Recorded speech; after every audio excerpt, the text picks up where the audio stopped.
วันนี้ครับ เราสองคน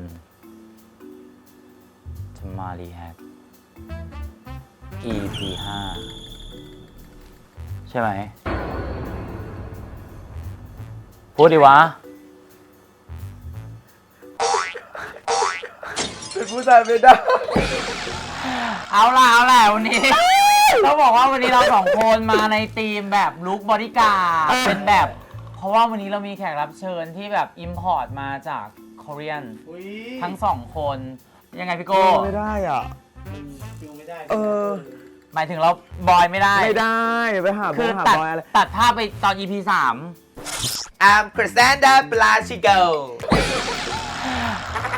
ไม่คือถ้าเกิดให้มานั่งทำเสียงผู้ชายเลยอย่างเงี้ยแค่พูดมันก็โปะแล้วว่าเป็นกระเทย จริง 3จริงถ้าสมมติเราเดินสวนกันเงี้ย ฉันดูไม่ออกนะ ดูออก รู้เลยเป็นแน่นอน เป็นแน่นอน ใครหลาย ๆ คนรีเควสต์มาบอกว่า เฮ้ย ฉันอยากเห็น มีใครบ้างดีเควสอะ จอยจุ๋มอยากเห็นพี่พุ่มกับสุดหล่อพี่โปรดิวเซอร์สุดเท่ของเรา เราสองคนก็ใช้งานเขานะให้เขาเป็นดาราก่อน ให้เขาเป็นดาราก่อน ใช่เพราะว่า ไม่ใช่นะอีดอกแล้วกูเพิ่งเห็นนะ ยังไง พุ่มกับอะอยู่นะเซนโอ้โห เออ แอคชั่นนะอุ้ยอย่างนั้นอย่างนี้ต้องแบบนั้นแบบนี้แบบโน้น แต่พอจริง ๆ แล้ว แต่พอเมื่อกี้ เออ ตัวเองมาเป็นนั่งเป็นดาราโอ้โหกูตะโกนเลยอิตีโคตรแข็งเลยอีดอกเป็นร่วมกับแสดงโคตรจะแข็งเลยมาตัดสกิลมันก็สกิลกำกับ ความสามารถของเขาอยู่แต่หลังกล้อง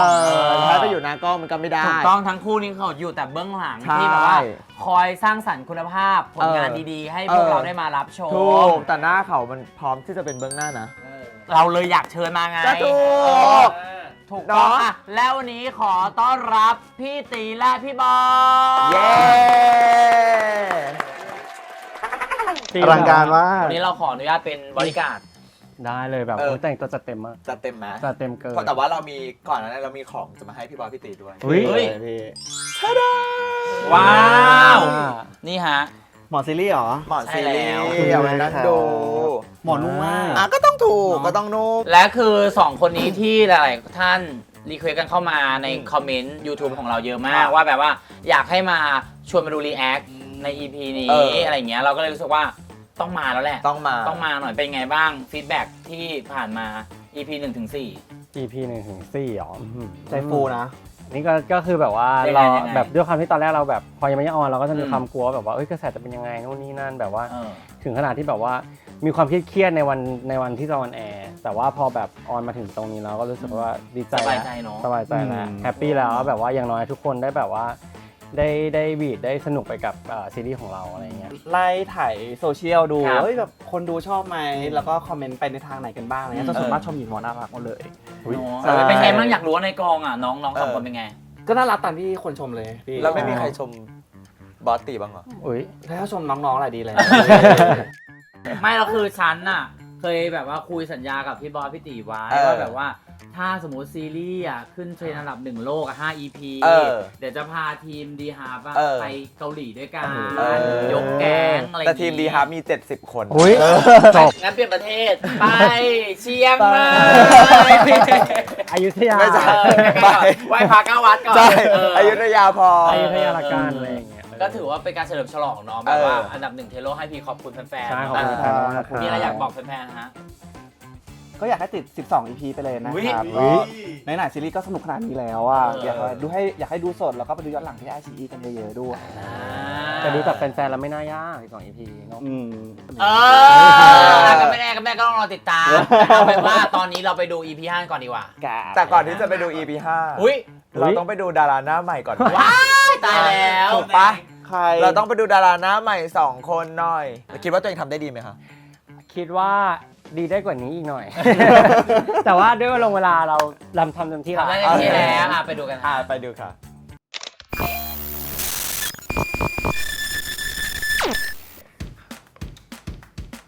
โอเค ปิดกล้อง เย้โอ้โหสุดยอดมากครับ คุณพุ่มกับมือทองอ่ะเป็นไงบ้าง 40 คิวที่ผ่านมา ก็เหนื่อยนะ แต่ก็สนุกดีอ่ะ ชอบมากสำหรับเรื่องJack and Jokerนี่แต่ว่าแบบว่า ออกกองมา 40 คิวแล้วหน้ายังดูดีอยู่เลยนะ มันดูไม่แห้ง ไม่ค้ำ ไม่กล้านเลยนะ อ้าวแน่นอนอยู่แล้ว มีตัวช่วย ตัวช่วยอะไร นี่ไงกานาเย่วอเตอร์เจลเจลกู้ผิวด่วน สบายผิวไม่เหนียวเนอะนะแถมเติมความชุ่มชื้นให้ผิวสุขภาพดีฉ่ำโก เฮ้ยไอตัวนี้ที่เขาบอกว่าช่วยฟื้นบำรุงผิวให้แข็งแรง1 ชั่วโมงปะ ถูกต้องอันนี้แหละ ขอลองเลยดิ ลองดู แต่ว่าไม่ได้มีแค่แบบกระปุกนะ เรามีแบบซองด้วย นี่ แบบซองราคาเพียง 29 บาทหาซื้อได้ที่เซเว่นอีเลฟเว่นแล้วก็ร้านสะดวกซื้อสะดวกมากๆ ส่วนแบบกระปุกอันเนี้ยสามารถซื้อได้ที่ Shopee Lazada TikTok และห้างสรรพสินค้าทั่วไปได้เลยแบบง่ายมาก เดี๋ยวจะลองใช้เลยนะ ได้เลยลองใช้ได้เลย ผมรู้สึกว่าหน้ามันดูแบบ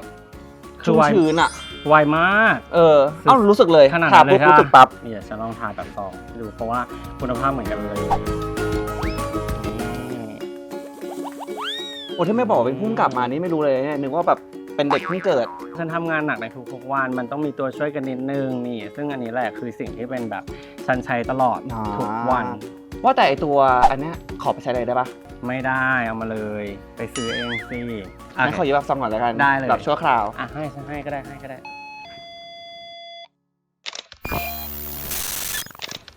อ๋ออันนี้เขาเอามาจากบ้านนี่แล้ว บ้านคุณแจ๊ค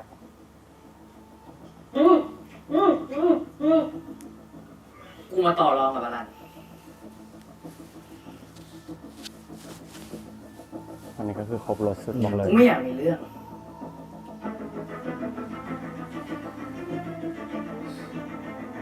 มึงอยากได้สร้อยคืนใช่ไหม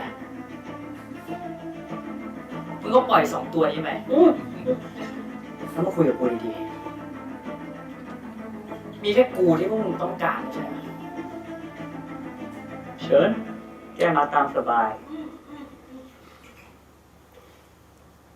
อุ้ยโหดร้ายมากเลยอ่ะ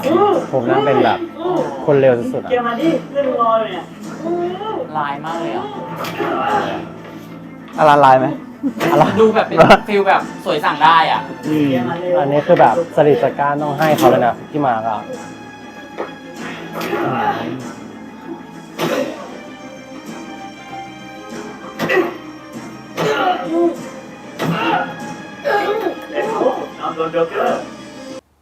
ก็โดนกระทืบเนาะ เละอะเละเทะ เขาไม่ได้นั่งแต่งหน้าให้ มัน เนาะ เอาแหวนมาด้วยเหรอ อืม ใช่ ใช่ ก็ ก็ จะได้จำ ที่ มาคืน ที่แจ็คเอาใส่กระเป๋าคืนให้อะพี่ เออ ม กูว่าแล้วเราขึ้นมาเลยยังไหวอ่ะ ยังไหวนะช่วยแจกอ่ะ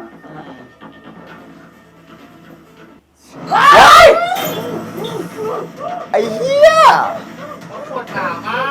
เร็วได้หน่อยมากเลยอ่ะ แล้วขวดจริงเลยนะพี่ เอาดี ใช่กว่าจริง อืม ตีจริงเลย ว่ามันเป็นคนจ้างมึงทำเรื่องทุกวันไอ้เจ๊มึงไม่เกี่ยวกับเรื่องนี้ ก็ยังมีความเป็นห่วงแจกอยู่ ๆ แต่หัวแข็งเหมือนกันนะ ไม่สลบด้วยอีดอก ไม่สลบ แต่หัวแต่เลือดเยอะอยู่นะ เป็นแบบออกจากคุกมาก่อนก็จะทนมือทนตีนได้ เออ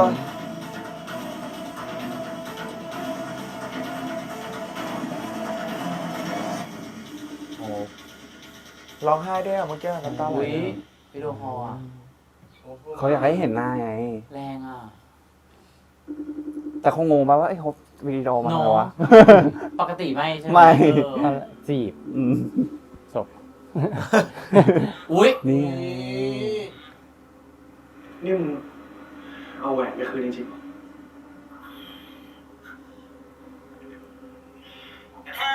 อุ้ย เป็นไงเก่งไหมคลายความจริงออกมาแล้วสินะ กูเคยมีเคี้ยนี้ตั้งนานยังไม่ยอมพูดสักทีว่ามันกับมึงมันร่วมมือกัน เอลปีนี้ไม่มึงพูดอะไรวะแล้วตอนกูถามนะกูไม่พูด ไอ้เหี้ย ให้กูถามตั้งนาน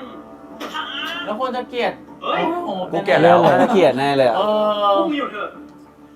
เดี๋ยวกูจะไปสารภาพกับบอสเราเองพวกมึงปล่อยมันไปเถอะ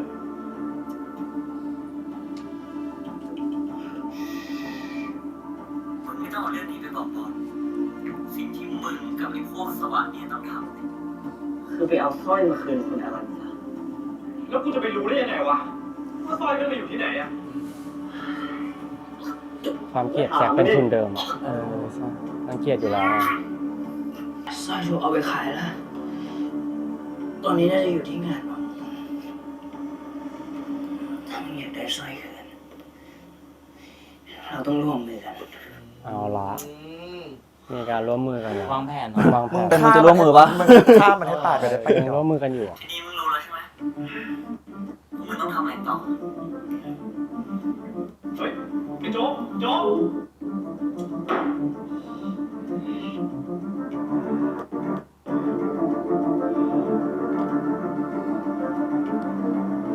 ตอนที่เราเหมือนจะจบดีแต่ไม่ดี ไม่ดี แรงอ่ะ อืม อึดอัดเลยเนาะ แค่ตอน5เองอ่ะ เอาละเลือดยัง โอ้ย ไหลไม่หยุด ตายห่า มีใครช่วยเสร็จไหม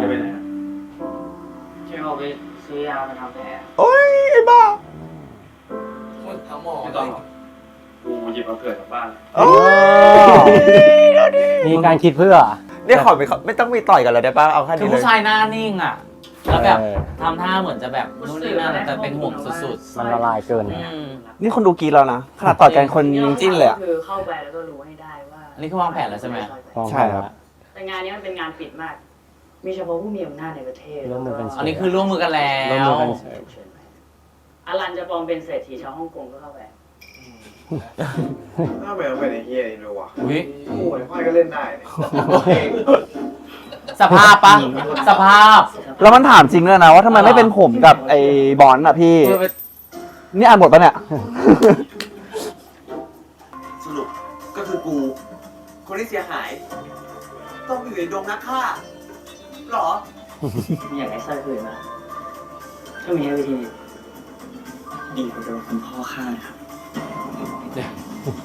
คิดบทบาทเกินอ่ะมา โอ้ย ต่อไปก็คือการวางแผน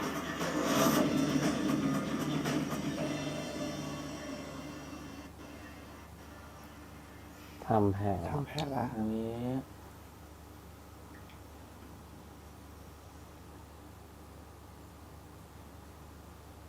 กล้ามใหญ่มาก เป็นไงบ้างมึง เขาโดนกระทืบ แขนแบบ มึงว่าเขาจะโผล่มาทำให้แผนเราแตกป่าวะ อลันบอกว่าบอสจะไม่เข้าร่วมงานด้วยครั้งนี้ก็คงต้องเชื่อใจมัน มันไม่มีวันจบแบบที่มึงพูดจริงด้วยวะ แอบสปอยนิดนึง ทำให้ดิ ลอยอุ้ยเหรอ แอบแปลว่าไม่ได้ ไม่ถึงแล้วไม่ถึง ให้ดู แล้ว แบบ แลบอุบนิดนึงฟีลติดลำคาญก็ ก็ต้องช่วยละอย่างเงี้ยเหรอ มาเดี๋ยวกูทำ ช่วยก็ ให้ ได้อะไรเงี้ยเหรอ วิธีนี้น่าสนใจ ได้หนึ่งวิธีแล้ว ได้หมด ไม่ใช่วิธีไถ่โทษนะวิธีอ้อย วิธีอ้อย เออ หรือนี่อยู่ในหนังสือเล่มนั้นด้วย วิธีอ้อย เขินแอบเสียวนิดนึง แอบเหรอ เพราะเป็นบา แอบ จี มอง ไง เมินหน้าหนีนิดนึง อุ้ยแอบมองเขาดูออก อุ้ย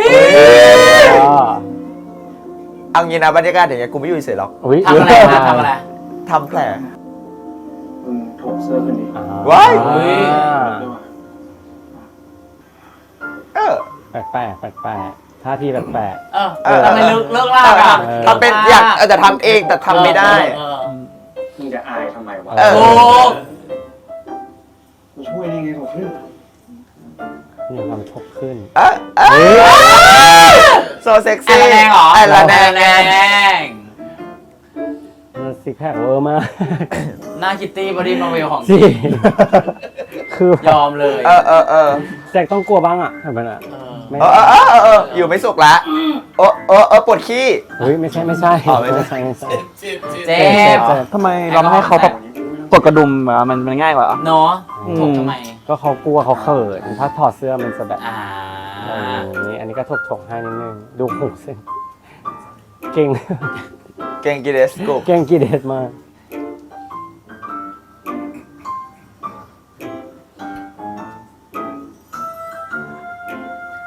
อันนี้ถือว่าเป็นโมเมนต์ปะ ไม่รู้ ไม่รู้แต่รู้แค่ว่าฟังนะ แผลที่สีข้างอ่ะ รอยฟกช้ เอ้ย ำไม่ได้ไทยยาทา เฮ้ย ปกติ ออย อาจจะมีรอยถลอก มันต้องประคบ ที่หัวมันไม่ทำแม่งเลย อืม ฟังนะ อุ้ยมาแล้ว อ้อยหวานเวอร์ ก็ดูคลิป YouTube เกี่ยวกับการ อันนี้เด็กป นี่ถามอะไรหน่อยสิ ถามเลยไอ้เหี้ย ที่เราต้องหลบๆซ่อนๆคุยกันแบบเนี้ย อ่า ไม่นะ โมเมนต์ของคู่นี้มาละ .2 น่ารักนะ ตื่นเต้นเดียว อ้าวเมื่อกี้พี่ยังไม่ชอบเขาอยู่เลย ตอนที่ ไม่น้องนี่นะ อ้าว เป็นเสียงตายอ่ะ ทำไม เป็นห่วงเหรอ ต้องเป็นห่วงอยู่แล้วแหละเป็นห่วงพี่แจ็คด้วย แล้วคู่จริงว่าเบียวแล้วนะ คู่นี้เบียวกว่า อย่าดู มั เขา นไม่มีวิธีอื่นแล้วจริงๆหรอ นี่ไอตัวเล็ก เบียวกว่ามา เนี่ยตัวเลก็ ไม่ต้องกินละ ที่ชอบตกอยู่ในอันตรายส่วนเราเป็นพระเอกขี่ม้าขาวมาช่วย อะไรอ่ะ ยังไม่ต้องห่วง ไม่ถึงว่าคนเป็นแฟนกันเขาก็จะมีคำที่เรียกกันแทนกันบ้าง เรียกกัน ห้ามเธอยังไงอ่ะ เอ เธ อ อก็ไม่ฟังอยู่ เธอสันๆนะ เออฟิลนั้น กลับมาแบบไม่ตายล่ะ นี่ ไม่ตายอยู่แล้ว ตาย อุ้ยสปอยอะไรหรือเปล่า ปล่อยแล้วเหรอ เขาสปอยอะไรหรือเปล่า ก็มันร้ายมาแอบเป็นคนดีทำไมคะงง เหรียญมีสองด้านไงพี่ หน่อย มาแล้ว อ่า ราชบังมาแล้ว โอ้โหโคตรจะเวอร์ ชุดเราอ่ะได้เลย ได้เลยโคตรจะเวอร์บอดี้การ์ด อุ้ย แล้วสรุปมีเทสยัง มีเทลา ผลเฟิร์มอั อั น น นี้ นี้คือมาจากฮ่องกงของจริงแบบนี้ ภารกิจสอดแนมการประมูลครั้งเนี้ยจะโดนจับไม่ได้เด็ดขาด อ่าภารกิจ ฟัง สา นะ ระ รถมึงไม่ติดฟิล์มเลยเหรอ อ๋อ มึงปฏิบัติการกันในรถ พูด อ่ะ เลยอ่ะ อาจจะอยู่ไกล เออ นักธุรกิจชาวจีน ๆจบ เป็นแบบโชว์เชียงสื่อเมื่อวาน ถูกบอลก็ถามได้ถูก เออ ห้อยก็ถามได้ถูกต้อง คือว่าคุณโจเขาพูดภาษาไทยไม่ได้นะครับ โจซิงซิงบริษัท ฟังกัน เออ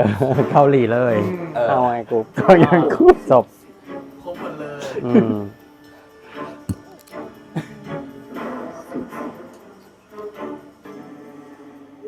อ่ะจบ หายหนาพี่ ก็ได้สุดท้ายที่ชื่อภาษาจีนนะคะ แล้วเมื่อกี้บอกว่า พูดไทยไม่ได้ไง อ่าละ เออ กระเทยเนาะ จะวีนอ่ะ จะวีนอ่ะ จบละ เอาแล้ว กูบอกแล้วว่าให้มึงเล่น อ๋อ เอาดีสักที จำไม่ได้หรอโจเคยบอกหน้าอย่างมึงอ่ะดาวพายังรู้เลยว่าจน ว้าว เออตลกคาเฟ่ปะ เอาเล่นกันอยู่แค่เนี้ยคือใช่ ไอ้แจ็คเล่นมวยวายเลย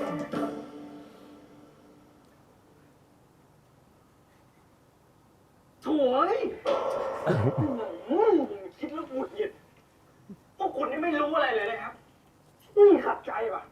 การที่คุณโจเขาไม่ยอมพูดไทยนะครับ เขาเก็บไว้เป็นไพ่ตายในงานประมูลทำไมพวกคุณไม่คิดล่ะครับว่าการที่นักธุรกิจชาวต่างชาติ พูดภาษาไทยของเราอย่างคล่องแคล่ว จะสร้างความประทับใจให้กับแขกในงานมากน้อยขนาดไหนทำไมไม่คิดล่ะครับ ได้ไหม เสียเวลาพูดภาษาไทยกับ แถปะ แถปะ แถไทย พอแล้วนี่แขกระดับซุปเปอร์ VIP นะครับผมจะลาล่าผมตู้ เออ ลาล่าบูบู อัปเดตเทรนด์ เทรนไวมากลาล่าบูบู เรามาคิดบทเองนะ หรอ มันเล่นมันอีพไว้นะ อันนั้น อิมพอไว้เลยเขาบอกว่าเขาอยากพูด พวกคุณสองคนนี่โชคดีมากเลยครับพี่ชายของคุณโจเขาไม่มา ที่บริษัทเขาส่งคุณโจซิงเข้ามา นี่ถ้าเป็นวันอื่นเขาส่งพี่ชายเข้ามานะครับ คุณจิ๋งซิ่งเซา ชื่อใครวะ ใครวะ คืออิมพอไว้ไปเลย หรอ อิมพอไว้ไป เรา เล คิ ย ดเองเลยเหรอ คิดได้เลย เลิศอ่ะ ให้พวกเราเข้างานซะ แล้วแบบ เดี๋ยวเรื่องมันจะวุ่นวาย ความลุ้นคือ เออ แล้วเทคที่2จะเหมือนเดิมไหม เออ อารันฟันหนู เยตัวดีมาละ โอ๊ย อุ้ย อุ๊ยเอาละโป๊ะ คุ้น โรเซ่ไม่คิดเลยนะเนี่ยว่าอารันจะมางานนี้ด้วย พี่นางคะ นี่อารันค่ะ อารันนี่พี่นางเป็นที่ปรึกษาการลงทุนของโรเซ่เอง อ๋อเขาไม่รู้หรอกว่าพี่นางเป็นใคร ลูกอะไร ใช่ ๆ ใช่ยัง โตขึ้นเยอะเลยนะ พี่นางจริงๆโรเซ่เข้าใจว่างานเนี้ย เขาเชิญเฉพาะนักธุรกิจต่างชาติที่จะร่วมลงทุนกับรัฐบาล แล้วก็พวกที่รวยระดับท็อป 5 ซะอีก สงสัยเราเซ่จะเข้าใจผิดนะ อีโรเซ่ แล้วมัน แขวะกันไปมา มันเหมือนไม่ได้ตั้งใจพูดนะ มันพูดเหมือนแบบไม่รู้จริงๆอ่ะ ใช่ แต่หน้ามันไส้ คือการปะทะคารมกันละ แล้วตัวแม่กับตัวแม่ สูตร3ละ ชนแล้ว ทำไมเราคล้ายเลยอ่ะ ซื้อจากที่ไหนอ่ะ ว้าว กระดุมเลย สวัสดีอลันจับนิดเดียวรู้แล้วเหรอ อุ๊ย รู้แล้ว โอ้ยเฮีย โตมาก มันหยาบเกินไปไหม พี่ครับ เอาแชมเปญให้เพื่อนหนูขวดหนึ่งครับ เอาตัวที่แพงที่สุดเลยนะครับ โรเซ่ดื่มด้วยกันนะ ขวดละไม่กี่แสนเองนะ อุ๊ยพี่คะไม่เป็นไรค่ะอลันโรเซ่แพ้แชมเปญถูกอ่ะ โอ้ยแรง แต่ว่าไม่เป็นไร ที่บ้านโรเซ่มี เดี๋ยวอลันดื่มด้วยกันนะนะคะขอแชมเปญค่ะ คือฟาดฟันปะคือมิ ฟาน ดฟันมาก คือมินเกิลเกินอ่ะอ๋อ โอ้โห อันนี้นะคะ เรามีขายด้วยใช่ไหมเราทำขายใช่ปะ อุ้ยเราทำขายเลยเหรอ เรามาติดตาม นี่เรายิ่งใหญ่ไปไหมอุ้ยเป็นซิมอีโรเซ่มันเลิศเกินอ๋อเป็นตัวละครในอนิเมะไปแล้ว เขาคุ้นๆไง เขาต้องคุณจำไม่ได้ อุ้ยนี่ไง ตัวต้นเรื่อง เป็นสร้อยครับ สร้อยประวัติศาสตร์ เป็นสร้อยของ ใจเย็น ดารานางเอกอันดับหนึ่งตลอดกาลของเราครับ สิ่งที่ต้องการมาแล้ว เวลาเราก็อยากได้คืนเนาะ เนาะ มันของแม่อ่ะ ความจริงเราไม่ต้องประมูลก็ได้นะ มันเสียหน้าไม่ได้เนาะ เพิ่มไปอีก1 ล้านค่ะ เป็น10 ล้านแล้วครับตอนนี้ ไม่จริงๆอลันต้องควบคุมอารมณ์สติตัวเอง เนาะ ด้วยเพราะถ้าเกิดมึงตั้งใจจะมาปล้นอ่ะมึงไม่ควรที่จะต้องแสดงความอยากได้ เพิ่มทีละ100,000 200,000มาไม่ใช่ว่าต้องเป็น13ค่ะ 13 ล้านนะครับ ตอนนี้อยู่ที่13 ล้านนะครับกับพี่เกียรติครับ14 ล้านครับ14 ล้านครับ คือมันอยากได้ของเลยอ่ะ 5 ล้านค่ะ 5 ล้านแล้วครับอันนี้มาครับ 30 ล้าน ว้าว งงมาก มึงกูอยากไปเป็นหน้าประมูลแบบนี้ได้อ่ะ ไม่มีอะไรทำอ่ะ ยก แบบไม่รู้จักแบบโรเซ่ตอน คุณบอกมานี้ว่าพอได้แล้ว จริงๆเรื่องจะจบเลยนะถ้าแจ็คเดินไปหาโรเซ่ จบเลยเหรอ เพราะว่าโร โรเซ่คือหลงรักแจ็คอยู่ ถ้า แล้ว หลุดแล้วน่ะ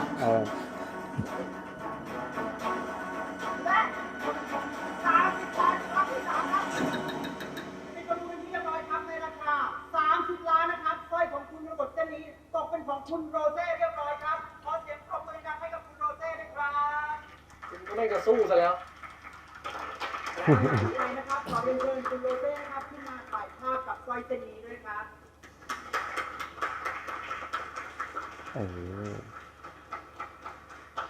อุ้ยแจ็คพลาดหลุด เห็นไหมล่ะ มันลืมตัวไง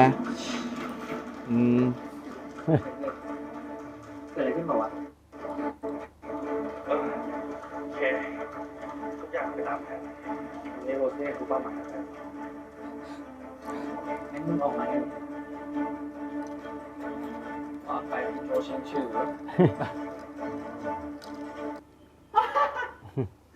อีโรเซ่ยิงโง่ประมูลของไปตั้งแพง สุดท้ายไม่ได้ของ ไปแล้วมีสอนแล้วครับ จะเขารถเหรอ จะขอรถ ด้วย เขาโปรเฟชชั่นอลไงยายห้อยอ่ะ ผมก็ไม่ไหวกับพี่เหมือนกันนะ พี่มันขับรถไม่เป็นจริงว่ะ ใจเดียวใหญ่เล็กโลภาษาอังกฤษนี่คืออะไรวะ ภาษาอังกฤษที่ไหน ไทยแท้ทั้งนั้น เดี๋ยวรอดูเขาพูด ตัวดี สอนกันนะ เดิน เดินหน้า เลิศ หน้า yes sir ตัว R หลัง แต่มันมึนดีเนาะตัวเนี้ย คาเฟ่ไม่คาเฟ่ เออ รัง yeah ลองดูเดินก่อนเดิน เดิน เกมผิดอ่ะ ชอบซีนนี้มากบอกเลย พี่พอแล้วครับพอแล้วไม่สอนมึงแล้ว ชอบซีนนี้มากเป็นการ ได้ เป็นเคมีที่ลงตัวของ สองคนนี้มัน ความเล่นตลกอ่ะ เอาจริงนะเว้ย ถ้าพี่ขับไม่ไหวพวกเนี้ยผมขับแทนให้ได้นะ มึงขับไม่ได้หรอก มันอันตรายเกินอ่ะ ไหนมึงต้องทำการแสดงอีก ถ้ามึงถูกยิงตายขึ้นมาทำไง พี่รู้ไหม ในการขับรถอะอะไรสำคัญที่สุด ใจเว้ย ถึงผมจะรู้จักพี่ไม่นานอะแต่ผมรู้เลยว่าใจพี่แม่งโคตรได้อะ แอบชมแอบชมเหมือนกันไง ดึงสนามเน่าใช่ เกือบตอบน้ำมันแล้ว จบก็ ก็ จู ยัง บ มีแบบคอมเมดี้เข้ามา ชอบ แม่งก็เข้ากับคนง่ายเนาะ เข้าอกเข้าใจซะละ เฮ้ยเห็นผมได้เงี้ยเมื่อก่อนผมเคยมีแฟนมาก่อนนะ เฮ้ยพูดเรื่องแฟนละ เฮ้ย แล้วพี่อะสเปคพี่เป็นไง รอฟังเลย เราฟัง รอฟังเลยรอฟังเลย ก็คงเป็นคนใจดีมั้ง เอ้ย คิดอะกูจะดีป่าวะ ไม่ว่าเราจะทำแย่มาแค่ไหนอะเขาก็พร้อมให้อภัยเราเสมอ ยิ้มนะยิ้ม หลุดยิ้มหลุดยิ้ม แล้วยิ้มแบบมีความสุขอ่ะ หลุดยิ้มลายต้องเก๊กก่อน แอกก่อน เฮ้ยขอแล้วเหรอ ไม่ได้ปะ กูว่าเขาชอบมาละ กรุบ นาเช โอ้ นาเชเข้าใจฟิลปะ อันนี้คือเป็นแบบขั้นกว่าของการ acting ละ เป็นได้ทุกอย่าง อยากให้ทุกคนได้ดู อยู่ใน แล้วเดี๋ยวดูนี้คือเนียนมาก คือคนต้องกินอยู่แล้ว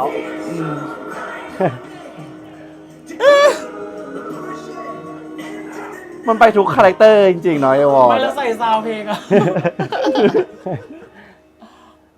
ละหน้าอย่างนี้กินยูนีนนะ ทำไมกูรู้สึกกูหน้ามันแปลกๆวะ มึงอยากกินยูนีฟเลยอ่ะ เอามากิน ปกตินะครับ หลายคนก็ทักผิดเพราะหน้าด้านซ้ายของผมเนี่ยมันน่าแอดส่วนด้านขวา เขาเล่นได้ทุกบทบาทเลยอะเก่งอะ อันนี้มีการดีไซน์แบบ เออ เข้าไปเพิ่มเติมด้วย จริงเหรอ ใช่คุณบอกเขาอยากเป็นตัวละครนี้มานานมาก บอกว่าผมเนี่ยอยู่ท้ายรถบรรทุกครับ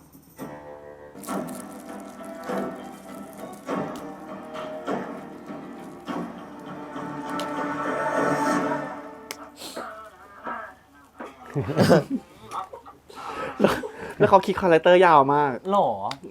ยาวเลย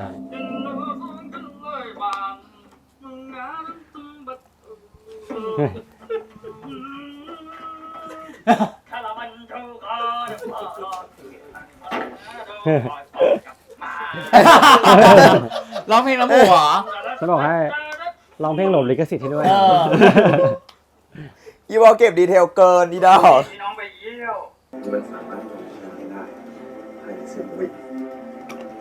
เพียงแค่กดปุ่มแททู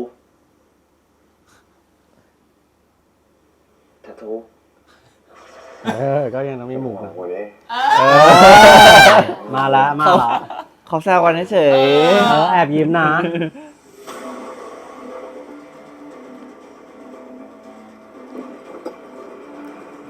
ขันใหญ่เลย ภารกิจเริ่มแล้ว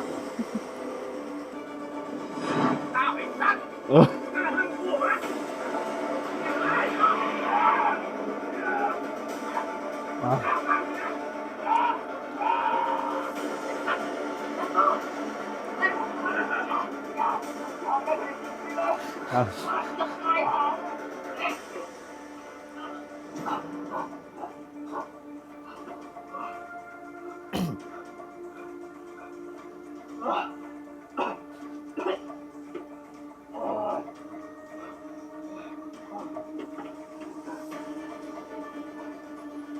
เ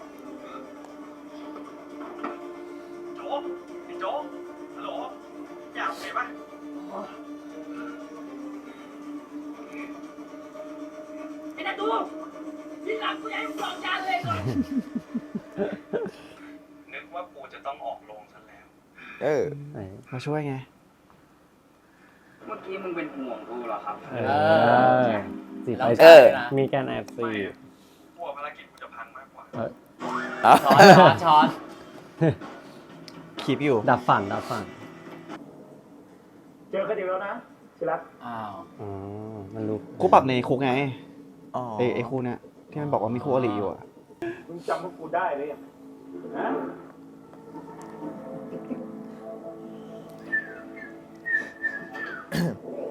รับอะไรเพิ่มไหมครับคุณนะ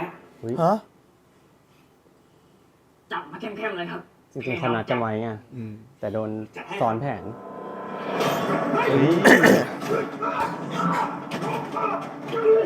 เช่บ้าพลังมาก เขาสู้ร่วมกันแล้วอ่ะ เอาแล้วมิสเตอร์แอนด์มิสซิส มีความละ มีความรัก เฮ้ย เออ โหมันเลิศ อ้าว โอ้ย โอ้ย มันโหมอ่ะ สงสารอะไร โอ้ยโดนตบ อาหารคือทำอะไรอ่ะ แล้วเยลูกคนอื่นก็มาโดนตบ เออ โอ้ย โอ้ย โอ้ย โอ้ย โอ้ย โอ้ยแล้วลูกสาวโดนตบเมื่อกี้สวยมากอีดอก สาววายหรือเปล่าหนุ่มวายหรือเปล่ายายคนต่อยอ่ะ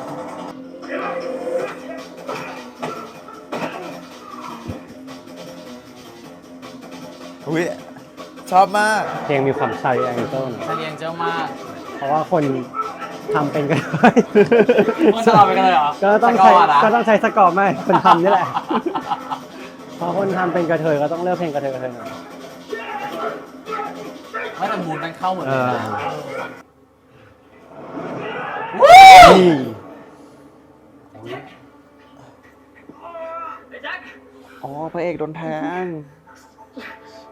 ไอ้โจมีคนห่วงที่อยู่ของเรากับพวกมันมึงรีบหนีไปก่อนเลย อ้าว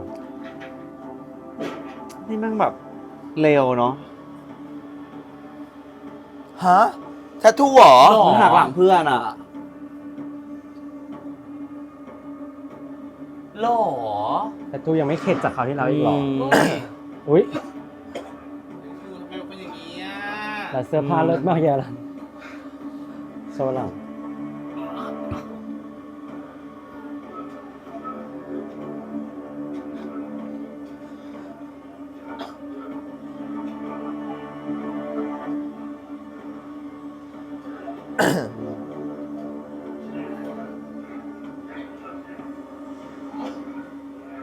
ด้วยความที่ตัวละครในทุกเขามีความแบบทางเลือกเขาน้อยจะแบบว่า แต่เขาไม่น่าทำแบบนี้ปะ ใช่ ฮะ เขาเลยจะมีความแบบ แป๊บหนึ่ง อืม ขโมยไปเองเหรอ ใช่ ขโมย ตลบหลังอ่ะ เป็นไรอ่ะ ไม่เพื่อนมันหอมไง เขาไม่ควรทำ แต่มันไม่มีทางเลือกไง แต่มันก็ไม่น่าทำอย่างนี้อ่ะ ไม่ทำเรื่องอะไรอีกอ่ะแทททูมีอะไรต้องกลัวอีกอ่ะ ไม่อย่างที่ มันทรยศเพื่อนกี่รอบแล้วว่า นี่ อุ้ยนี่ไง ไอ้ห้อยมาแล้ว เขานี่เหรอเราจะได้เป็นอิสระสักทีมึงทำอย่างนี้ทำไมวะ เออ โจ๊กช่วยเรามาตั้งเท่าไหร่อ่ะ มึงกับกูห้อยมึงกับกู เราสู้กันมาตั้งเท่าไหร่แล้ว เราสมควรได้รับอิสระสักทีเว้ย แต่โจ๊กก็เพื่อนกูเหมือนกัน เอ อ กูรู้จักมันได้ไม่กี่วันเองนะเว้ย อ้าว กูไม่สนอ่ะ เพื่อนก็คือเพื่อนเว้ย แต่มึงไม่ได้รู้จักมันด้วยซ้ำเลยนะเว้ย มันเป็นเด็กคาบช้อนเงินช้อนทองมาเกิดมาให้กูไม่รู้ สัตว์ แล้วมันจะมาเป็นเพื่อนคนจนอย่างเราได้ไงวะ เขาก็มีเหตุผลที่เขากลับบ้านไม่ได้ น่าจะแบบกูรู้จักมึงมาตั้งหลายปีอ่ะ อืม กูก็ไม่เคยเห็นมึงเฮี้ยอย่างนี้เหมือนกัน โจ๊กอ่ะ อีดอก แต่ผมว่าชอบเอาความจนมาอ้างเนาะ เนาะ อืม เราไม่สามารถหนีออกจากความจนได้เว้ย ถ้าเราไม่ทำชั่วๆใส่คนอื่นบ้าง คือเขาเป็นตัวละครที่แบบ โง่ มันจะเป็นฟิลนั้นอะไรเงี้ยแบบ อืม ส่วน นี่แบบเป็นคนรวยที่หักหลังเพื่อนแบบเนี้ย ถูก ถูก ไอ้ห้อยพูดถูก ส่วนห้อยก็จะเป็นแบบอีกแบบหนึ่งที่แบบจนเหมือนกันแต่เป็นคนที่แบบเลือกอีกทางหนึ่งอะไรอย่างเงี้ย ถูก มีคนละทางให้เลือกผิดกับเลือกถูกอะไรอย่างเงี้ย เป็นไปได้ แล้ว6 ล้านไม่ใช่เหรอที่มันขายรอบแรก ใช่ แล้วเงินไปไหนหมด น่ารักเนาะ ใช่ อันนี้น่ารักมาก อุ๊ นี่ ย ยังกลับมาไปเยอะ ยังกลับมาแบบ อันนี้ก็นะแผลก็ยังแบบได้ฟิลปะคุณพุ่มกับ คือเราก็ต้อง ดีไซน์แผลก็ยังแบบเนาะ เราต้องไม่ทิ้งความน่ารักของตัวเรา มีการหยอดเบตาดีนเป็นรูปนี้เนาะ เราอยากให้มันแบบน่ารัก เออไส้ไหลแผลยังมีความตะมูตะมี่อยู่เลย เราอยากให้มันน่ารัก เออ โชว์หุ่นเป็นหนึ่งนะผัดกันโชว์เรื่องนี้ หุ่นเหินเหรอ ผัดกันโชว์หุ่น อุ้ย มารอแล้วที่สุพรรณนิมิตร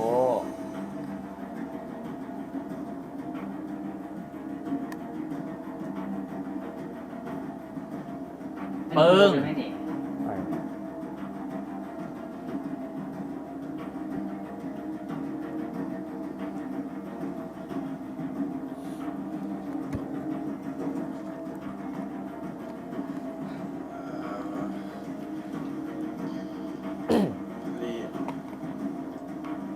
พอดีผมเก็บกระเป๋าได้ที่ข้างถนนนะแล้ว สายตา เลยว่าจะเอามาคืนพี่ วอเป็นคนแบบ อุ้ย เล่นละเอียด ถอดเสื้อเลยเหรอ ถอดเสื้อเลย คืออะไรอ่ะ เราเป็นแมนอยู่แล้ว ตาย เกินไป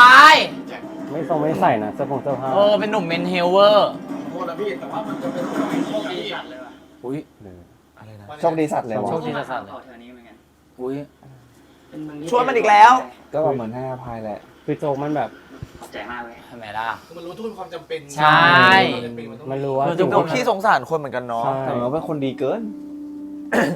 เห็นไหมล่ะ มันรู้ว่าอีทัตทูมันไม่ได้เป็นคนเฮี้ยจริงแต่ว่ามันแบบมันเลือกทางไม่ดีอะไรเงี้ย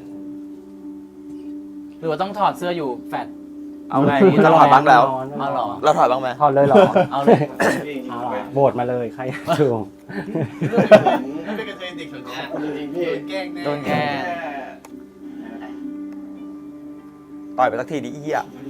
จริงคนโดนต่อยหนึ่งที แต่รอบนี้น่าจะต้องแบบเรียนรู้สำนึกอะไรบ้าง เนาะ เนาะ สิ่งที่แบบเกิดขึ้นเหมือนกัน นี่รอบที่2แล้วครับตี ใช่ใช่ ที่ให้อภัยอ่ะ ตอนอ่านบทยังงุนงิดเลยอะแบบ อุ้ย เราจะให้อภัยคนแบบนี้ได้จริงเหรออะ ไอ้ทัดพูทำมีเหี้ยขนาดนั้น มึงก็ยังช่วยมัน 2 รอบด้วย มา อืม หรือมึงอยากให้กูเป็นคนไม่ดี อุ้ย ก็ดีแล้วแหละ เฮ้ย เขินส่วนสูงปะ เกินสุดแล้วมีความขาวมีความด เขินส่วนสูงเขินส่วนสูงแล้วเนี่ย ำมีความมี อุ้ยมาแล้วเยลโลเซ่หรือเปล่า ไม่ อาลาน ต้องเอามาคืนยาลันก็บอกว่าต้องโดนตบ รู้สึกมันนั่งสงสาร ใช่ใช่ โดนพ่อนี่เหมือนกันไงเออ ลูกแม่ อืม ทั้งหมดที่ผ่านมา ถ้าคนไม่รู้จักนี่คิดว่าเป็นกระเทยจริงนะ เล่นดี ไม่มีคนพูดนะ ใช่ไหม ใช่มีคนพู เรื่อ ด ง อยู่ พ่อฉัน คือมา นะ ว่านี่คือพลิกบทบาทกัน เรื่องนี้ด้วย รวมถึงเรื่องที่พวกมึงอ่ะ เขาเครียดนานมากนะ ที่แรกเลย อืม กูจะช่วยเป็นเอง ผมมัน คือ โคต จากเหตุการณ์ขโมยวันนั้นเนอะก็ อันนี้คือ ต่ยด พอ EP 5นี่คือจบบริบูรณ์เลยใช่ไหม โอ้ยัง อ๋อ ยังพี่ ก็ได้สร้อยได้อะไรคืนหมดละ มันดูเหมือนจะจบ เหมือนจะจบแล้ว กูทำเป็นไม่เสียแหละ เราไม่ยอมให้จบง่ายๆหรอกพี่ ใช่ ดิว เรื่องมันใหญ่กว่านี้เยอะ น่ากลัวอยู่นะ เต็ม อัน ตัว นี้เพิ่งยังไม่จริงๆยังไม่ค่อยเข้าเลยนะ จริงเหรอ เออ มันเริ่มสร้างความสัมพันธ์ที่ดีกันแล้ว มันเหมือนแบบว่าให้ทุกคนมารวมตัวกันก่อน แฟนชิพละแฟนชิพ เขาจะมีแบบหอมแก้มให้รางวัลกันปะ อุ้ยบอกชอบกัน ใจ แล้ว เย็น นะ นะ เรามาเริ่มต้นกันใหม่ไหม เฮ้ยอ่างาอุ้ย คำพูดคือ โลกหยุดหมุน ขาคิไปแล้วะ เกินโลกหยุด เรื่องที่ผ่านๆมาทั้งหมด อ๋อ ให้ภัยอะไรครับเฮ้ยเพลง เฮ้ย มาแล้ว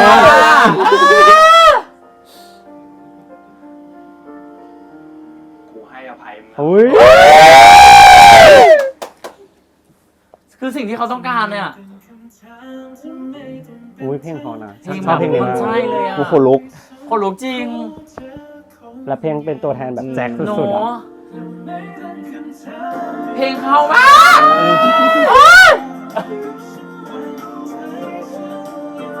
แล้วพี่โดมเก่งมากบีบรอบเดียวได้เลย ใช่ เอามากูว่าทำผู้ชายไปน่าจะทำเกินด้วย อ่ะ ที่ กินกัน2 คนก็น่าจะ ชวนไปบ้านเวอร์ ยังไง ไปบ้าน ไม่ใช่ อันนี้ยังแอบแออยู่ ชวนไปบ้าน โอ้ย เยอะถามคุณจะไป อ๋อ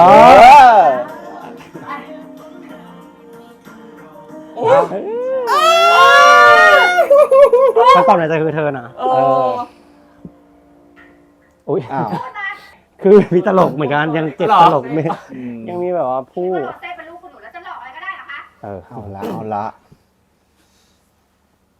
แต่เราถูกปล้นจริงๆนะครับ เงิน 30 ล้านอาจจะไม่ได้มากสำหรับโรเซ่ อ๋อ โรเซ่เป็นคนรู้ค่าของเงินนะ รวยเกิน ขอเงินมาทำซีรีส์ได้ไหม ขอกันมาทำซีรีส์อีกเรื่องหนึ่งได้ไหม พวกที่กลับมา ถูกซ้อมเกือบตายกันเลยนะครับ เอาละ พี่นางอะ เราโดนปล้นจริง พี่นายนี่แบบ ๆแล้วตอนนี้สร้อยของฉันอยู่กับใคร อุ้ยมีรูปด้วยเหรอ แรงนะ ก็บอกแล้วว่าเราไม่ให้จบง่ายๆหรอกพี่ ปล้นไปครับ เออ จบปมหนึ่งก็มา เราแบบ คนที่เราเจอที่งานประมูลเนี่ยค่ะ หล่อไปไหนเนี่ย แล้วไม่เป็นคนนี้ล่ะ เออ หลายคน จากที่คุณโรเซ่ให้ดิฉันไปสืบให้เนี่ยก็พบว่าหลังจากที่คุณโรเซ่ไปออกเมืองนอกหนุ่มคนเนี้ยเขาก็เริ่มทำงานให้กับบอสเพราะว่าต้องใช้หนี้ ถ้าอยากจะช่วยเขา การปลดหนี้ให้น่าจะเป็นทางที่ดีที่สุดค่ะ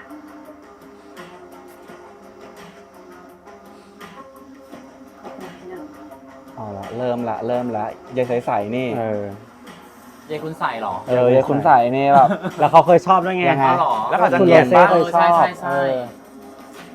แล้วออกไปออกไป อุ้ย เอาแล้วรับบทนางวีแล้ว มาละ โอ้ยยังไงผมโกงละ แล้วมันจะเกลียดพี่แจ็คปะ มากระตุกหัวเสืออะมากระตุกหัวเสือแล้วอ่ะ เอาแย่ ต้องติดตามทุก EP เลย จบแบบนี้จบแบบนี้อีกแล้ว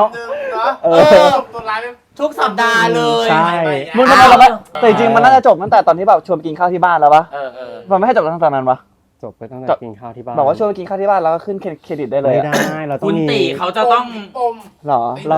เดี๋ยวประมาณสัก EP 8-9เนี่ยน่าจะโดนถล่มแล้ว แต่โดนถล่มจริงนะถ้าช่วงนั้น เดี๋ยว นะ เดี๋ยวไปดูดาราขายของก่อนแป๊บนึง โอเคพักชมถึงนี้สนใจ จะราคาของเยอะ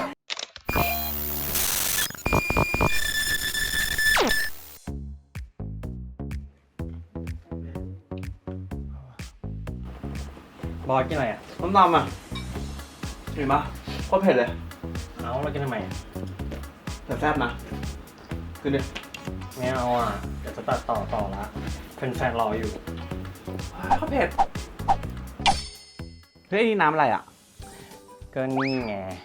ยูนีเฟสดีไลท์โมเมนต์ไหนก็ดีไลท์ทั้งอร่อยสดชื่นไปกับรสชาติผลไม้เน้นๆตลอดทั้งปีเลย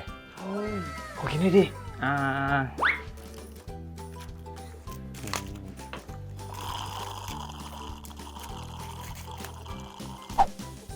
โหยูนิเฟดดี้ไลท์กินหุ่นเคียวโห หวานหอม อมเปรี้ยว กินแล้วสดชื่นว่ะ แน่นอนเนี่ยรสเนี้ยเป็นสินค้าใหม่เลยเพิ่งออกหาซื้อได้ที่เซเว่นอีเลฟเว่นร้านค้าทั่วไปได้เลยราคาแค่10 บาท คุ้มสุดๆ อร่อยสดชื่นจนหยดสุดท้ายเนี่ยถ้าเป็นอาหารเผ็ดๆอย่างเงี้ยเราดับร้อนดับเผ็ดได้เลยแบบแค่กินยูนี้เป็น จริงนี่รู้สึกว่าไม่เผ็ดแล้วอ่ะ ซึ่งรสชาติของมันนะไม่ได้มีแค่นี้นะ เรามีนี่ด้วยนะตัวสวรสแล้วก็ตัวลินจี้ซึ่งเป็นรสชาติที่แบบออกแบบมาเพื่อแบบความสดชื่นสุดๆอยู่ละหายเผ็ดยังเนี่ย หายแล้วกินต่อได้เลย กินต่อเลยกินให้หมดเลยเนี่ย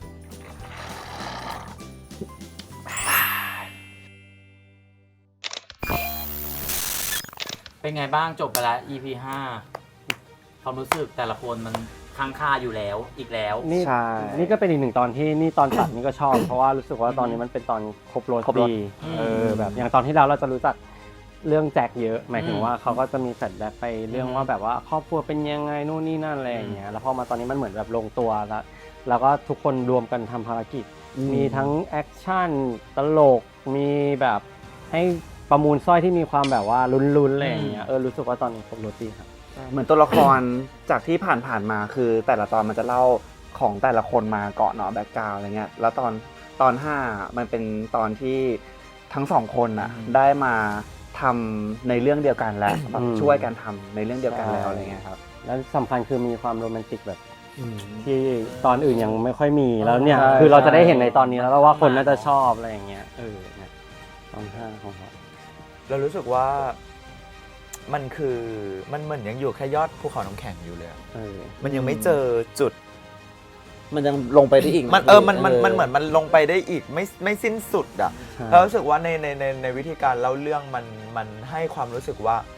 ไอ้เฮียมันเหมือนจะพีคแล้วอ่ะแต่มันก็ยังไม่พีคอะจนณตอนเนี้ยพอดู EP 5เรารู้สึกว่า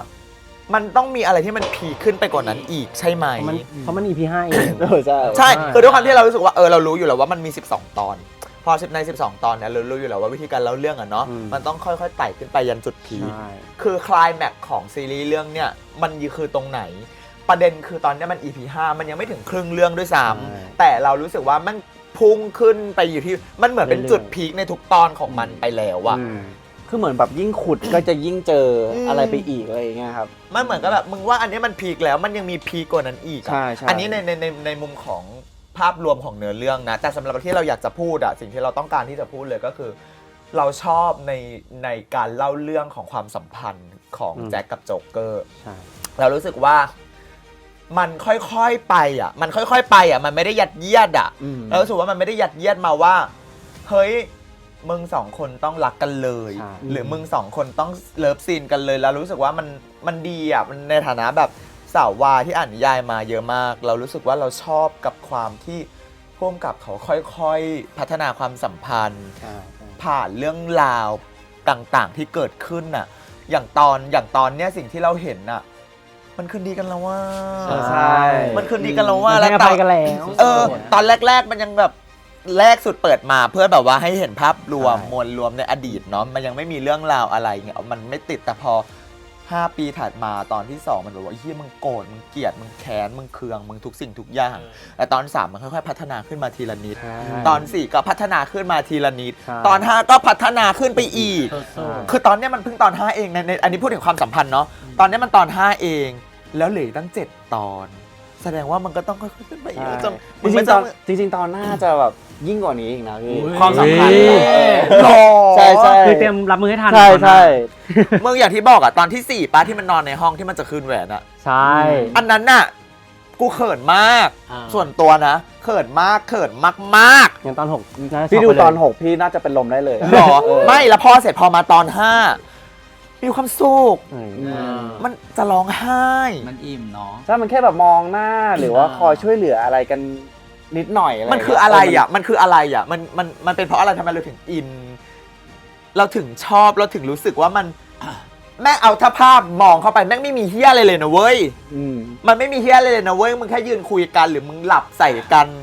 แต่เราเขินกับตรงเนี้ยเขาเรียกว่าอะไรหรอเคมี แต่ในขณะเดียวกันความสัมพันธ์ก็พัฒนาไปตามๆกันรู้สึกว่าไม่ทิ้งมันไม่ทิ้งอ่ะแต่มันก็ไม่ดูยัดเยียดมากขนาดนั้นเพราะว่ามันค่อยๆแบบอันนี้คือความตั้งใจใช่มันคือความตั้งใจเพราะว่าเราก็ต้องเป็นหนังแบบแอคชั่นคอมเมดี้แบบที่มันเป็นมันต้องหมายถึงว่ามันต้องมีความแบบว่ามีความแบบโจรกรรมอะไรอย่างเงี้ยอยู่ด้วยแล้วถ้ามันเยอะเกินไปมันก็จะ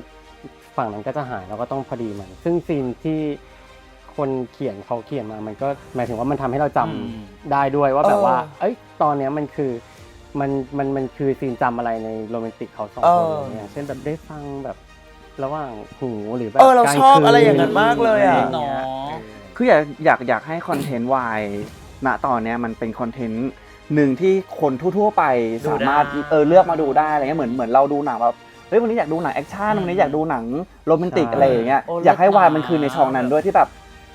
คือเรารู้สึกว่าอยากให้คนที่มันมี mindset แบบอีกแบบหนึ่งที่แบบเฮ้ยเป็นวายหรอไม่อยากดูอะไรเงี้ยจะแอนตี้ตั้งแต่แรกไปเลยแต่คือเนื้อเรื่องอันนี้เราเล่ามาคือดูได้ทุกเพศทุกวัยเลยอะไรเงี้ยคือเข้าใจง่ายแล้วก็ครบรสจริงๆอย่างเงี้ยครับพอดีอะไรเงี้ยจะถามเลยคืออยากถามพบกับโปรดิวเซอร์ว่าคือเราเห็นอะอย่างที่เมื่อกี้บอกว่าบทดิ้งกันดีแต่มันก็มีบทหรือวอร์ดดิ้งบางอย่างที่มันเบี่ยวเพราะอะไรถึงมีบทเบี่ยวเข้ามาเติมในเนื้อเรื่องพวกนี้ด้วยเหตุผลของมันคืออะไรรวมที่ผ่านมาในภาพรวมที่ผ่านมานี่รู้สึกว่ามันเป็นช่องของเรื่องแจ็คแอนด์โจ๊กเกอร์เลยที่มีความแบบว่าเพราะว่าเรารู้สึกว่า คือเหตุการณ์หรือความสัมพันธ์หรืออะไรก็แล้วแต่ที่เป็นแจ็คแอนด์โจ๊กเกอร์มันคือเราอยากให้มันเป็นเราอยากให้คนดูมันดูแล้วรู้สึกว่าแบบว่ามีเพื่อตัดเลี่ยนบ้างมีเพื่อให้คนดูแบบรู้สึกแบบฟินได้บ้างอะไรเงี้ยคือ สะดุด ใช่ หน่อย มีเอได้บ้างอะไรเงี้ยรู้สึกว่ามันแบบพอมันเป็นสิ่งที่ทำให้เราว่าตอนเราดูแล้วเรายิ้มได้ แล้วเรารู้แล้วเราแฮปปี้สนุกกับมันอะไรอย่างเงี้ยที่มันไม่ได้แบบว่าคือพอมันจะจริงจังไปเรื่องเนี้ยเรารู้สึกว่ามันน่าจะเครียดเลยอ่ะ เดี๋ยวคนดูจะเครียดเนอะ เพราะว่าถ้าเราดูดีๆอ่ะเราคือประเด็นต่างๆของเรื่องมันดูเป็นประเด็นที่เครียดมากนะเรื่องความจนความรวยเรื่องมาเฟียอะไรต่างๆ คือถ้ามันทำเป็นหนังเครียดๆเรื่องหนึ่งอ่ะมันเครียดเลยนะ อาจจะเป็นแบบไบโพล่าเลย ใช่มันแบบว่ามันก็จะเป็นเครียดเลยแล้วคนดูอาจจะตึงไปเลยอะไรอย่างเงี้ยแต่เรารู้สึกว่าเรื่องนี้เราอยากให้มันเป็นแบบนี้เราอยากให้มันแบบว่าเพราะว่ามันต้องมีความโรแมนติกด้วยมีความสัมพันธ์อะไรต่างๆ แล้วก็เวลาพวกนี้อยู่ด้วยกันแล้วเรารู้สึกว่าอยากให้ทุกคนมันยิ้มได้เราว่ามันเป็นมันเลยไปตอบโจทย์ตอนที่โก้บอกว่าแบบว่าเฮ้ยถ้ามันคืออะไรวะที่ทำให้เรารู้สึกดูแล้วมันแบบ ใช่ แฮปปี้อะไรอย่างเงี้ยเรารู้สึกว่ามวลโดยรวมของมูดแอนโทนความเบียวนี่แหละที่ถ้าทุกคนเซตมูดตั้งแต่ตอนแรกๆได้ปุ๊บอะเราว่าทุกคนจะดูเรื่องนี้สนุก ฉันขอถาม1ข้อเลยนะ ในเนื้อเรื่องอ่ะมันก็คงมีการพลิกการแปลงการการการอะฉันขอถามว่า แล้วในความสัมพันธ์มันจะมีพลิกแพลงให้กูตกเหวไหมหรือจะแบบพุ่งขึ้นเป็นรถไฟเหาะหรือจะเป็นวืบอย่างนี้กูจะได้เตรียมใจ นี่ว่ามีความเป็นรถไฟเหาะ มีความเป็นโรลเลอร์คอสเตอร์มีความเป็นโรลเลอร์คอสเตอร์ละกันอะไรอย่างเงี้ยคือแบบในฉากความสัมพันธ์ที่คนรู้สึกว่าจะอินแล้วฟินไปอ่ะไปสุดแน่นอน ขึ้นสุดลงสุดอยู่ มึงไม่ทราบเลยนะที่ถามอ่ะคือเราถามในฐานะสาววายถามไม่ได้ถามเอาถ้าเกิดภาษาง่ายๆก็คือ ตอนเนี้ยมันกำลังจะดี ไปได้ดี มันไปได้ดีอ่ะ แล้ว มึงจะให้มันทะเลาะกันไหมหรือมึงจะทำให้มันมีเรื่องเข้าใจกันเพราะว่ากูดูหลายเรื่องอ่านนิยายหลายเล่มอ่ะเหมือนจะรักกันดีๆก็มีอีผีที่ไหนก็ไม่รู้มาทำให้เขาต้องตีกันต้อง ไม่มือที่3ก็จะเป็น อ่า คนเบื้องหลังเป็นครอบครัวเป็นอะไรไม่กีดกันหมด งั้นเตรียมขอโทษทุกคนไว้ก่อนเลย ไม่ซึ่งเราชอบแบบนั้น โอเคดี เราชอบให้มันสวิงท้องเราจะได้มวน เอาดี ถูกปะ โอเคฝั่งนี้ชอบแล้วแต่แฟนๆชอบปะแฟนๆไม่ชอบ อ่ะขอ MVP 1 คนใน EP 5ถามพี่บอสดีกว่าถามพี่บอส MVP ตัวละคาแรคเตอร์ไหนที่เป็น ทุก MVP คน ใน MVP EP หมดเลย บอกว่าถ้าสำหรับEP 5ก็คงจะไม่หนีเททู ใช่เททูคือตัวดำเนินเรื่องอย่างที่บอกไปว่าเราตัวละครตัวเนี้ยเป็นตัวละครที่เราต้องหยิบประเด็นมาถกตั้งแต่ทำบทเลยอ่ะว่าเฮ้ยทำไมคนนี้มันต้องเป็นอย่างนี้วะอะไรเงี้ยเราพยายามจะหามิติของมันให้เยอะที่สุด แล้วก็ตัวเนี้ยตอบโจทย์ในตอน 5 เลยก็ต้องปรบมือให้กับ MVP ของ ใช่ ส่วนพี่อันล่ะคะในฐานะคนดูซีนไหนที่มันเป็นซีนที่มัน unexpected แบบคาดไม่ถึงว่า ก็จะเกิดขึ้น คาดไม่ถึง ในฐานะคนดูนะ ในฐานะคนดูก็คงเป็นซีนที่แบบว่าแก๊งมันมารวมตัวกันอ่ะสุดท้ายแล้วอุ้ย จากที่ตีกัน ต่อยกันแทบตาย ต่อยกันแทบตายแล้วแบบทะเลาะกันสุดๆแทงกันนู่นนี่นั่นแล้วแบบอุ้ยพอมันรวม มาจับมือกัน อเวนเจอร์แบบว่ามันก็ดูเท่ดีว่ะพอรวมตัวกันแบบวางแผนกันปนนู่นนี่นั่นแล้วแบบดูสามัคคีกันแล้วดูไปแบบสวยแต่ถูกก็ไม่ให้รวมกันง่ายๆเนาะก็ยัง ถู ให้ ก มีคอระยง ใช่ มีความอนิเมะที่เวลาเราดูตัวตู่แล้วแบบมีการรวมพลังตัวลายมาอยู่ดีมาแบบอยู่พวกดีอะไรอย่างเงี้ยก็เป็นที่น่าติดตามเนาะสำหรับ EP 5ก็ความยาวก็อันคัดก็คือ1 ชั่วโมง 1 ชั่วโมงก็กำลังดี ไปว่า EP 5ต้องขอบคุณพี่บอลพี่ติ๋วมากเลย ที่เชิญมาเหมือนกันครับ แท็กกับเราเดี๋ยวอาจจะมี EP สุดท้ายที่แบบรวมตัวอีกรอบนึงจะมีนักแสดง รวมกันเลยเนาะ รวมกันทั้งหมดเลย มาได้เลย190 จริงเพราะตอน12นี่คือแบบนะคะก็ต้องขอบคุณนะคะการนิเย่นะคะเจลกู้ผิวด่วนนะคะชุ่มชื้นฉ่ำโกลว์ฟื้นบำรุงผิวให้แข็งแรงขึ้นใน1 ชั่วโมงที่รักแบบซองซองละ29 บาทเอาดีๆซื้อที่7-Eleven ร้านค้าอะไรใดๆก็ได้เล เลิศ ย